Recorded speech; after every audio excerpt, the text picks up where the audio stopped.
നമ്മൾ ഈ കിണറിൽ ജീവിക്കുന്ന തവളയുടെ കഥ കേട്ടിട്ടുണ്ടാവും അല്ലേ? ആ തവളയെ സംബന്ധിച്ചിടത്തോളം കിണറാണ് ഏറ്റവും വലിയ ലോകം. ഇതുപോലെയാണ് ചില മനുഷ്യന്മാരുടെ അവസ്ഥ. അവരെ സംബന്ധിച്ചിടത്തോളം അവർക്ക് ചുറ്റുമുള്ള മനുഷ്യന്മാരെ പോലെയാണ് ലോകത്തിലെ എല്ലാ മനുഷ്യന്മാരെന്നാണ് അവർ കരുതി വെച്ചിരിക്കുന്നത്. അവർക്ക് ചുറ്റുമാണ് ലോകം കറങ്ങുന്നതെന്നൊക്കെയാണ് അവരുടെ വിചാരം. അവരുടെ വീട്ടിലെ പ്രശ്നങ്ങളായിരിക്കും ലോകത്തിലെ ഏറ്റവും വലിയ പ്രശ്നങ്ങൾ അവർക്ക്. അങ്ങനെയൊക്കെ ജീവിക്കുന്ന മനുഷ്യന്മാരുണ്ട്.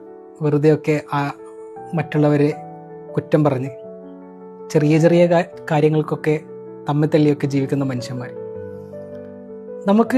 നമ്മളെന്താ ചെയ്യേണ്ടതെന്ന് വെച്ച് കഴിഞ്ഞാൽ അങ്ങനെയുള്ള മനുഷ്യന്മാരിൽ നിന്ന് നമ്മൾ കുറച്ച് അകലം പാലിക്കുന്നത് നന്നായിരിക്കും. അല്ലെങ്കിൽ നമ്മളും അവരെ പോലെ ചുരുങ്ങിപ്പോകും എന്നുള്ളതാണ്.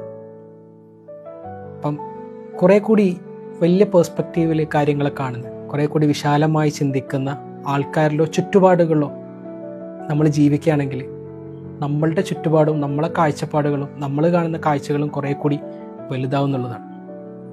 അപ്പം thank you so much. Keep smiling my heart, not only my lips.